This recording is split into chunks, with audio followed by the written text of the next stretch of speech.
Mas existem três meios, né? São três condições de atração para o socialismo, que faz com que a pessoa ela se sinta atraída pelo socialismo. Ela pode ceder às três seduções, a duas ou até uma. E aí ela, então, começa a flertar com o pensamento de esquerda.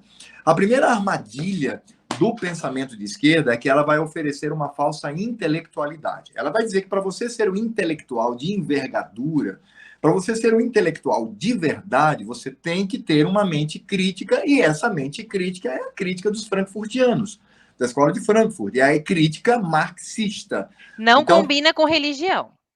Não não, a combina com religião ela fé, já de é... jeito nenhum. Exatamente, a religião ela deixa de ser o aparato crítico para se tornar o alvo da crítica. É isso que acontece. Ela passa a ser o alvo da crítica. Então Inclusive, você a se... religião é o que faz você andar nas trevas. Nas trevas do Exatamente, pensamento. exatamente. Que foi aquilo que eu falei lá, né, da distorção da representação transcendental do Estado e da política. Né? Está aí nesse processo. E aí, então, você cede porque você quer ser inteligentinho, você quer ser sabido, você quer estar inteirado dentro das discussões, então você aí só pode fazer isso, olha só a pretensão, só pode fazer isso por meio da visão de esquerda. A segunda armadilha é da liberdade. Eles vão dizer que se você se tornar um socialista, você vai, de fato, vivenciar a verdadeira liberdade que lhe foi tolhida principalmente pela religião cristã. E aí o que ocorre é muito simples. Essa pessoa ela passa a viver não só uma liberalidade, mas também uma libertinagem. Existem muitos autores que vivenciaram toda essa imoralidade dentro das esferas da esquerda, que são relatos estarrecedores. Você não acredita que são capazes de fazer isso, mas fazem, porque de fato eles prezam por uma afronta contra a moralidade, que eles vão chamar de moralidade burguesa, que na verdade é a moralidade cristã, e eles, com isso, eles oferecem essa liberdade. Eu vejo, por exemplo, alunos que entram na universidade, que entram ali normais, vêm do ensino médio e saem, mas assim, é uma coisa absurda a maneira como eles saem, exatamente por conta dessa libertinagem. E a terceira armadilha é a ideia, é o que eu chamo de afetação de virtude. Ele vai dizer que só o pensamento de esquerda é virtuoso, porque só o pensamento de esquerda se preocupa com o pobre, só o pensamento de esquerda se preocupa com a criança abandonada. Somente eles são Só... bonzinhos. Exatamente. E aí, então, para você ser virtuoso, você tem que ser de esquerda. Então, a esquerda utiliza, na minha análise, essas três armadilhas. Você quer ser um bom intelectual, você quer ser livre e você quer estar do lado do bem, então venha para a esquerda. E aí nós encontramos um sem números de pessoas que são cooptadas por essas armadilhas, inclusive o que Raymond Aron, que foi um sociólogo francês importante do século passado, já dizia, inclusive dentro dessa incoerência que é alguém se dizer cristão e ao mesmo tempo socialista. Isso é absolutamente incompatível.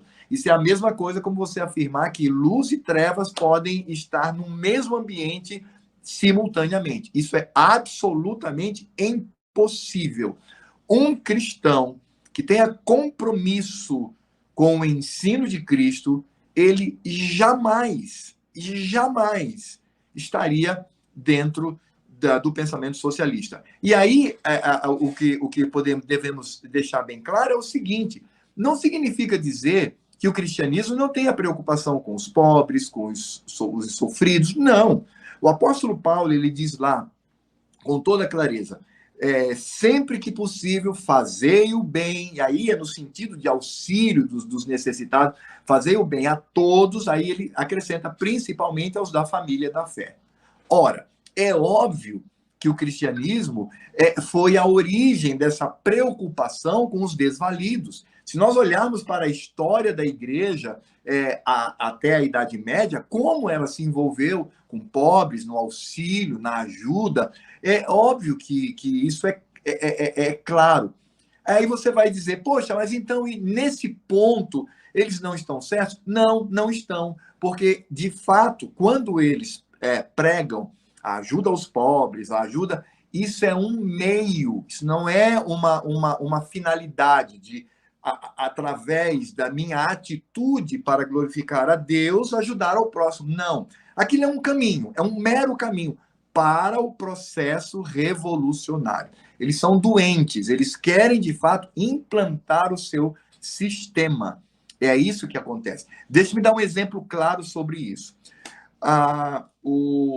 No Brasil, assim como na maior parte do mundo ocidental, vamos pensar no Brasil, os homossexuais, os gays, eles já alcançaram, vamos dizer assim, a sua proteção legal para que não sofram violência gratuita pela escolha que fazem. Não sei se vocês estão entendendo o que eu quero dizer. Ou seja, é contra a lei você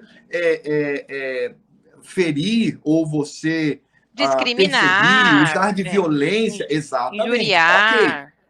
Veja, isso eles já conseguiram.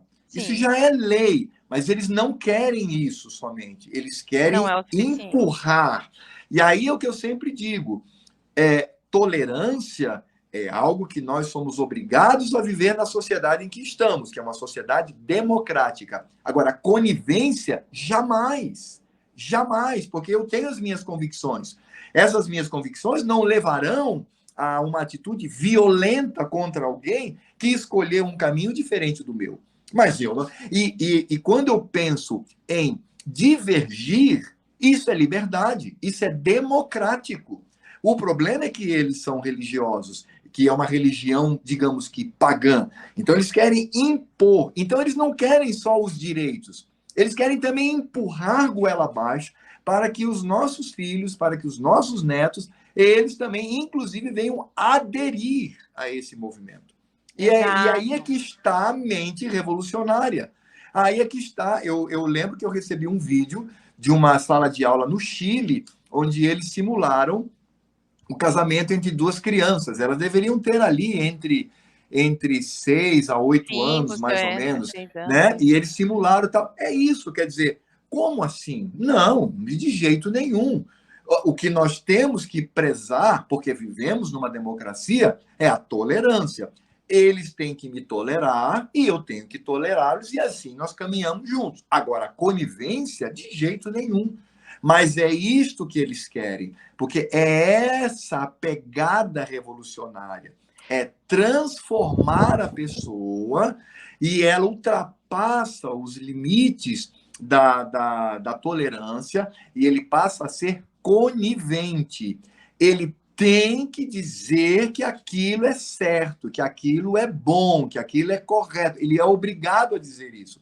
E o que está acontecendo? É o que o pensamento de esquerda, meus caros, faz o tempo todo. Autoritarismo e cerceando as liberdades individuais.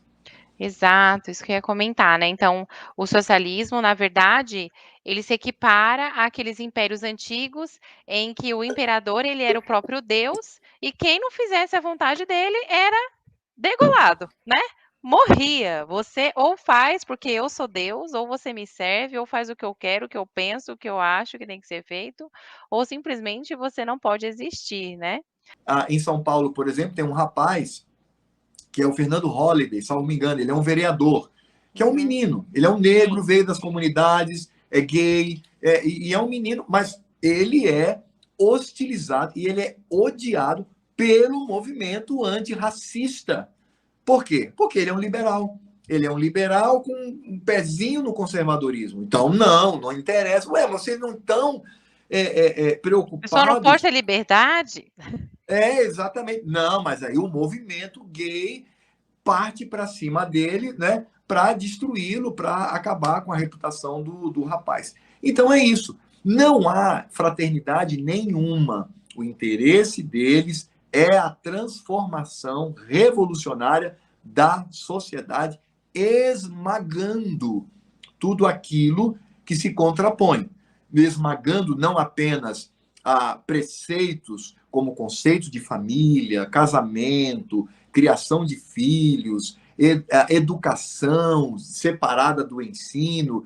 Eles, na verdade, querem destruir tudo isso e destroem, inclusive, aqueles que deveriam ser protegidos por eles, como mulheres, negros, indígenas, mas se não está lendo na cartilha deles, são inimigos mortais.